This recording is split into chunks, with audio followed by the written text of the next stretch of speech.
আসসালামু আলাইকুম।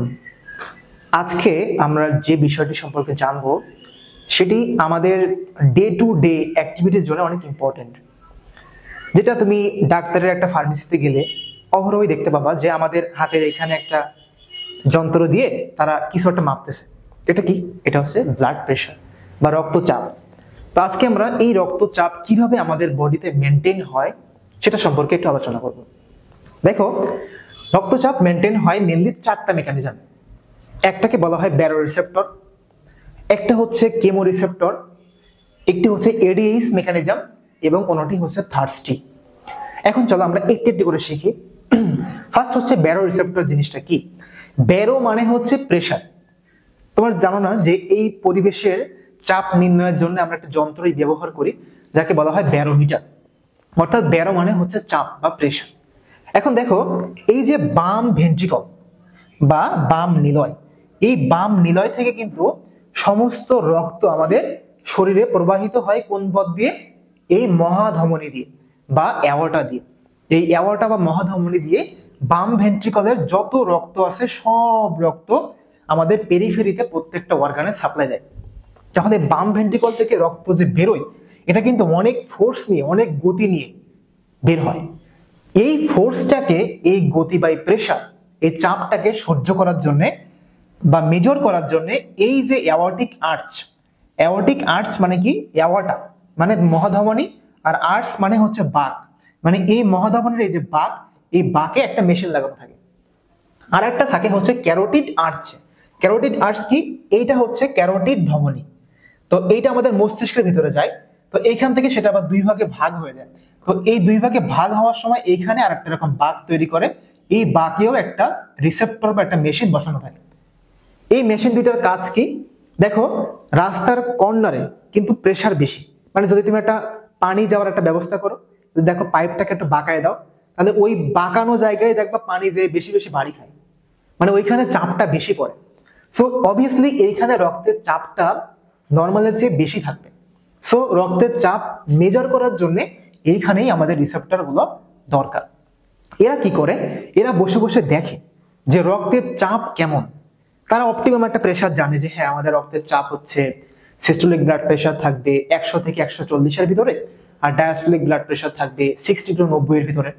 সো যদি কোনো কারণে এইখানে চাপগুলো তারা ফিল করতে পারে যে না, সামথিং রং, চাপ কমে গেছে অথবা চাপ বেড়ে গেছে, তখন তারা এই ইনফরমেশনটা গ্রহণ করে তারা আমাদের মস্তিষ্ককে একটা মেসেজ পাঠায় যে হ্যাঁ, আমার শরীরে এখন রক্তচাপ কমে গেছে বা রক্তচাপ বেড়ে গেছে, আপনি কিছু একটা করেন। তখন মস্তিষ্ক যে কাজটা করে সেটা হচ্ছে এই তিনটা কাজ তারা করে। একটা হচ্ছে তারা আমাদের বৃক্ক আছে, এই বৃক্কের কাছে একটা মেসেজ পাঠায়। এই যে বৃক্ক, এই বৃক্ককে তারা কি বলে যে হ্যাঁ, আমার রক্তচাপ কিন্তু কমে গেছে, তো তুমি কিছু একটা করো। তখন বৃক্ক বা কিডনি কি করে? এখান থেকে একটা হরমোন ক্ষরণ করে যার নাম হচ্ছে রেনিন। এই রেনিন এসে কি করে? দুইটা কাজ করে। তারা আমাদের শরীরে থাকে হচ্ছে অ্যানজিওটেনসিনোজেন নামক একটা হরমোন। আমি তোমাদেরকে বলছিলাম যে যে কোনো হরমোন বা এনজাইমের নামের শেষে যদি জেন থাকে তাহলে বুঝবা that is an inactive enzyme, সেটাকে আমাদের অ্যাক্টিভ করতে হবে। সো এই রেনিন হচ্ছে সেই অ্যাক্টিভেটর। সে ওই অ্যানজিওটেনসিনোজেনকে অ্যানজিওটেনসিনে কনভার্ট করে, যে অ্যানজিওটেনসিনের কাজ হচ্ছে রক্তনালীকে সংকুচিত করা। চিন্তা করো, আমাদের শরীরে রক্ত থাকে 5 থেকে 6 লিটার। এখন মনে করো যে কোনো কারণে তোমার শরীরে রক্ত কমে গেছে, এখন রক্ত হয়ে গেছে 3 লিটার। তাহলে 3 লিটার রক্ত কি এই রক্তনালীর গায়ে সেই আগের মতো চাপ দিতে পারবে? এটাই তো ব্লাড প্রেশার, যে রক্তনালীর গায়ে রক্ত যে চাপটা দেয়, that is called blood pressure. So 3 litre রক্ত তো 5 লিটারের মতো সেই চাপটা তৈরি করতে পারবে না। সো তোমাকে এই 3 লিটার দিয়ে যদি আগের চাপটা তৈরি করতে হয়, তাহলে এই রাস্তাটাকে ছোট করতে হবে। রাস্তা যদি চিকন হয়ে যায় তাহলে কিন্তু আবার আগের মতো ব্লাড প্রেশার ওই 3 লিটার দিয়ে মেনটেন করা সম্ভব। তো সেই কাজটা করে হচ্ছে আমাদের অ্যানজিওটেনসিন।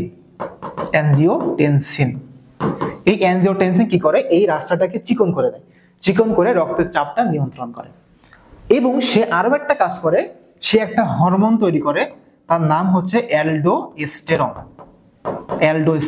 এই অ্যালডোস্টেরনের নাম তোমরা পড়েছো তোমাদের প্রাণীবিজ্ঞান বইয়ে। এই অ্যালডোস্টেরন দেখবা কিডনির উপর কাজ করে সোডিয়াম এবং ওয়াটার এই দুটো জিনিসকে অ্যাবজর্পশন করে। অর্থাৎ কিডনির যে নেফ্রন ছিল ওই নেফ্রনের উপর কাজ করে তারা সোডিয়াম এবং ওয়াটারকে ধরে রাখে। তাহলে সোডিয়াম যদি এবং ওয়াটার যদি ধরে রাখে তাহলে দেখো তো রক্তের পরিমাণ বেড়ে যাবে না? কারণ এটাকে ধরে তারা কোথায় রাখবে? এই রক্তনালীর ভিতরে রাখবে। তাহলে সোডিয়াম হচ্ছে কি একটা অসমোটিক্যালি অ্যাক্টিভ পার্টিকেল, মানে দেখো এরা হচ্ছে পানি ধরে রাখতে পারে। যদি সোডিয়াম না ধরে শুধু সে ওয়াটার ধরে রাখতো তাহলে কিন্তু এই পানি থাকতো না, এই পানি কিন্তু বের হয়ে যেত।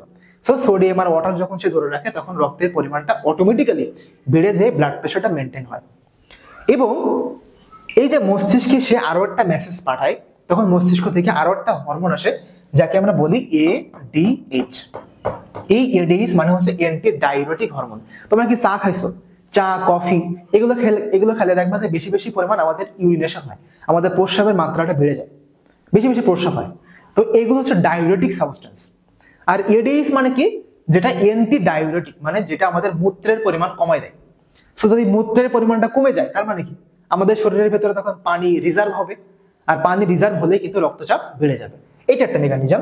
আর একটা মেকানিজম হচ্ছে কি তারা আমাদের এই থার্স্টি সেন্টার, অর্থাৎ আমাদের পিপাসার যে জায়গা, এই জায়গাটাকে স্টিমুলেট করলে আমরা তখন বেশি বেশি পিপাসা পাই, তখন মানুষ বেশি বেশি পানি খায়।